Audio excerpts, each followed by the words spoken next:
This is part 7 of my series on the individuals and institutions involved in the miscarriage of justice that incarcerated Lucy Letby for murders and attempted murders that she did not commit. And this part is on the NHS.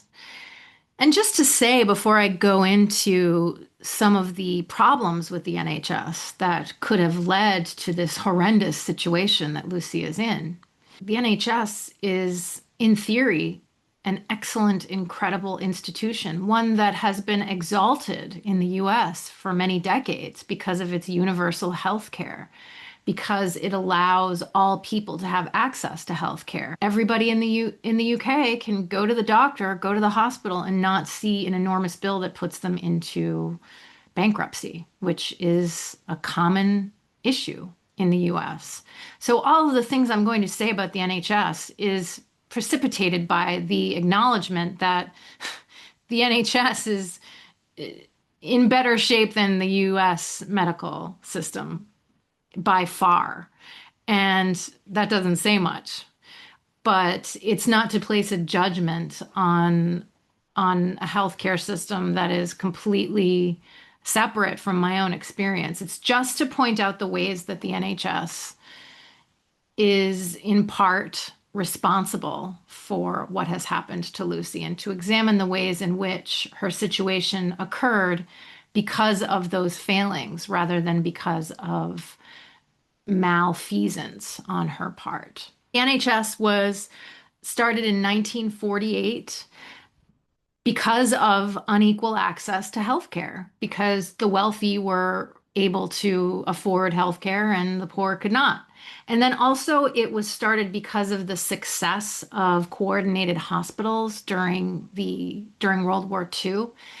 Healthcare was such a success that policymakers concluded that a nationally organized health service worked better than what was being done before, and that medical need should trump wealth. The problems with the NHS, and I'm sure I'm speaking to the choir here for the most part, but the problems are waiting lists. There are long, long waits to see specialists and to see doctors. Emergency care is under severe strain. The national budgets and performance targets create incredible difficulty for the NHS. And according to the Mid-Staffordshire Public Inquiry, managers at hospitals, I quote, often focus on meeting national targets while patient care suffered and remained unaddressed.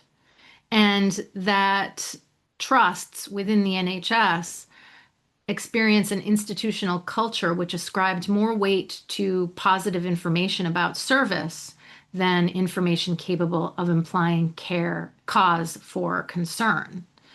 And it also noted pressure not to embarrass governmental ministers and an emphasis on performance statistics over care, which has led to the issue of hiding problems within trusts, within hospitals in the NHS to avoid regulatory consequences. So the result of these findings is that we have trusts within the NHS needing to, first of all, meet performance standards in order to be considered a reputable institution and to have public confidence and governmental confidence, and to continue to reflect that they are performing well rather than poorly so that executives can keep their jobs and consultants don't have to go through additional scrutiny if in fact it appears that their individual performance is problematic.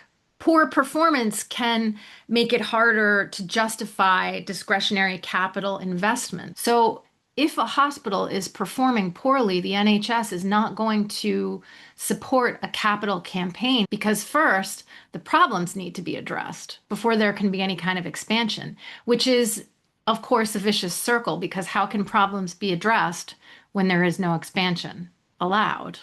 The Care Quality Commission can get involved if a trust is performing poorly, which leads again to public scrutiny and to governmental scrutiny because, of course, the government funds the NHS. Taxpayer money funds the NHS.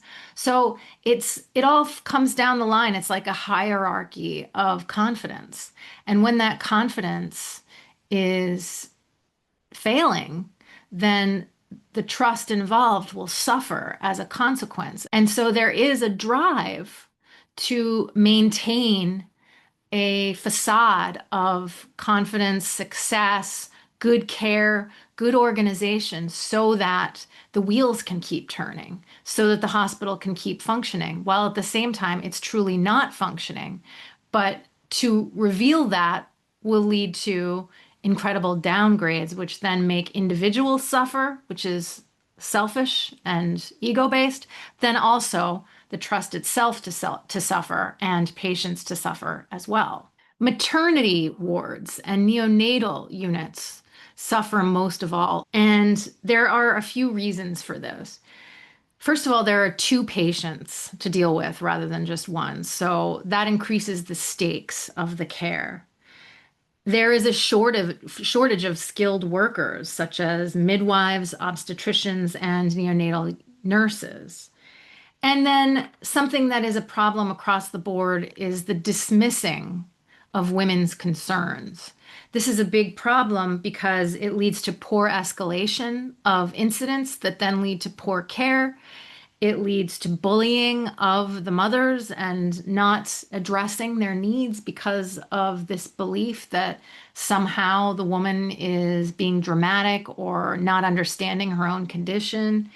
And it leads to inadequate incident reports because there are falsehoods and mistakes in the reports due to the lack of care for the woman's concerns. And then in the end, this leads to a failure to learn from mistakes, which is a common issue on these wards, and in particular, the Countess of Chester, where mistakes were never addressed at all, so no one learned from them. For instance, poor intubation processes, recognizing the signs of sepsis, handling the pseudomonas that had become an issue on the ward. All issues ignored and all issues that needed to be addressed in order to allow for patient safety. Those are just some examples of the many issues that were ignored at the Countess of Chester neonatal unit in 2015, 2016, when Lucy was held accountable for their mistakes. And within neonatal units in the UK and in the NHS, there is a hierarchy that exists that makes open communication difficult, even hierarchy among nurses. So it's not just about consultants and nurses or executives and consultants. It's a very granulated hierarchy that doesn't allow for good communication and leads to poor care. These are all generalizations, of course. And again, this isn't just problematic within the UK. It's problematic everywhere, particularly the US. But of course, we're talking about Lucy Letby, so we'll focus on the UK. So you have Lucy Letby, a young, passionate, diligent nurse who joins a unit that is failing, that has major problems across the board, and who just wants to be able to do her job well and advocate for her patients. And the issues that she sees seem obvious to her. And so she tries to report them to hospital management. But what happens is hospital management becomes threatened and defensive.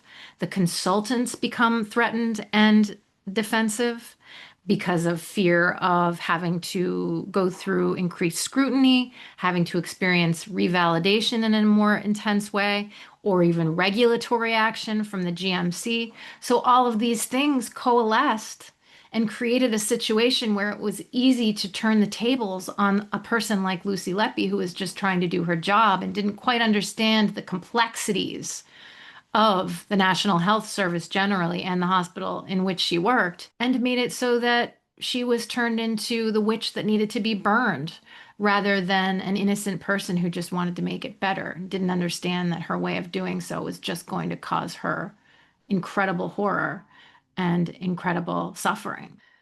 The reputational effects that could have ensued, the downgrading that eventually occurred on the unit, all were the very things that a consultant like Stephen Breary feared, who, in fact, when the hospital was being downgraded, complained that he would lose his skills as a result and lose confidence in what he was capable of from the public because of the downgrading.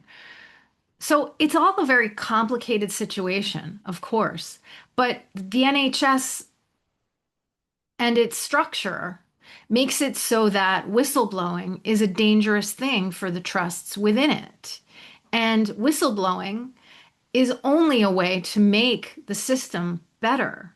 And yet, attempting to make the system better is a danger to the system itself. And so it's created the snake eating its tail kind of situation. I forget the technical term for that. So that it's impossible to improve because improving is dangerous. It is an old story, a story as old as time.